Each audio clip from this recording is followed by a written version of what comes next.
Okay. This is Gene Meyer, and I'm speaking this afternoon from the 1987 World Dairy Expo at Madison, Wisconsin.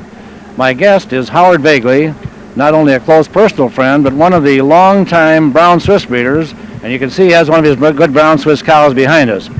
Howard is from Voegeli Farm at New Glarus, Wisconsin, Monticello, Wisconsin. That's right next to New Glarus anyway. In between anyway. And Howard, you now are the fourth generation of brown Swiss breeders, and you have, give us a little about the family background, Howard. Well, I'm the fourth generation on the farm, Gene. The farm was established in 1854, and my grandfather started the brown Swiss in 1895. So I'm the third generation of brown Swiss in the brown Swiss business, and Brian and Jim are now the fourth. So you have two sons and they're in business with you now. They're carrying on the tradition. Right, Brian and Jim. How many years, Howard, have you been showing brown Swiss cattle? I remember seeing you for the first time, I think, at the Dairy Cattle Congress in Waterloo, Iowa. How many years ago was that? I made my first national show, Gene, in 1946. My dad called me out of high school because the man that he hired couldn't go. And this is now my 42nd straight national show that I've been at. I doubt if there's anybody in the business, particularly in the brown Swiss business, who can surpass that record. I know you've been premier breeder and exhibitor here at the World Dairy Expo several times. You know offhand how many times? I think last year we said something like 15 of the last 18 years or something in that range. Howard, one of the things that's always impressed me about the brown Swiss show is all the color that goes with it. Here's a good example with your shirt that you're wearing here, and of course the Parade of Champions. That was something that was started by the Brown Swiss Association back at Waterloo. Tell us a little about the Parade of Champions. Well, this is a real colorful thing that Fred Itzy decided upon many years ago. Just to bring in the Swiss tradition, we put the bells on the necks of the cows, and we put on little Swiss jackets and caps, and we have a yodeler and flag thrower. And I think it's one of the nicest performances that you'll ever see in a cattle show any place, and nobody's been able to match it as far as I can tell. I can remember the first time they started that out in Waterloo. It usually was being held at the same time the Holstein show, and when those Swiss yodelers came in, everybody left the Holstein show and went to Brown Swiss ringside. Right, that was the idea of it. Howard, one other thing, I know that the brown Swiss breed has been very involved in exporting cattle for a long time. You personally have been involved in it. Didn't you one time sell your whole show string for export? Well, not all of it, but in 1956, this fellow from Cuba, which was really developing great cattle at that time, came in and took off several of the best cows we had, a couple of the cows that won at Waterloo, and a whole string of our show herd just went right out. Through the years, exporting has meant an awful lot to not only you as breeders, but to the association. What give us some ideas. Is this going to continue, or can you continue to fill this export business? Well, I always said that this is one of the greatest markets any breed's ever had, and it's too great. It's actually eating us up.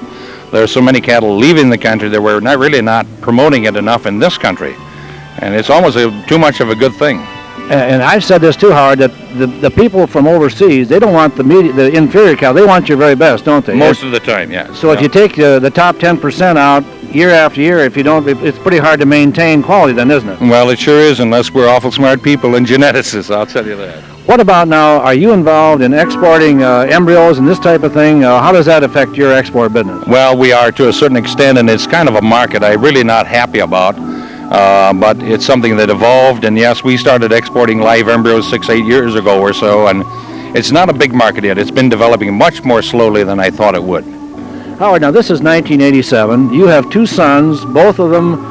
Brian has graduated from the university, and Jimmy is still in school. No, Jimmy graduated also. Oh, you have two graduates. You graduated from the University of Wisconsin. Give us a look now, 20 years from now. Do you think that both of these boys are going to continue in the dairy business? Are they going to expand like you expanded when they joined you? I'm sure you've given a lot of thought to that. Well, we're just taking 1 year at a time and looking slowly. Yes, we need to expand to a certain extent, become more efficient, and produce more milk, as you well know. I can't really tell what's going to happen. At the moment, we've had a tremendous market for our bulls. In 10 years, 20 years, will this change? I just hope that the industry stays alive and that the price is high enough for cattle and milk that they can survive. I don't think anybody wants to get rich on the farm, but it's a great way of life and they love it, and I just hope they're able to maintain it. Well, I'll tell you, Howard, and I'm sure you'll agree with this, it's been a great thing for you and your family, and your dad, Jake, was one of my good friends too, and I just hope that your sons get as much satisfaction out of it as you have and your ancestors have. Wouldn't you agree to that? Well, I hope so, and I hope everybody would have as much satisfaction as I have right now seeing my two sons working with me.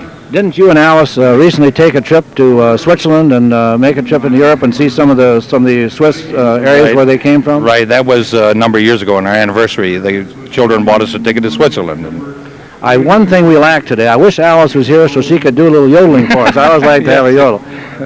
she's good. Howard, I know that tomorrow is a big day for you because the Swiss show starts here again tomorrow.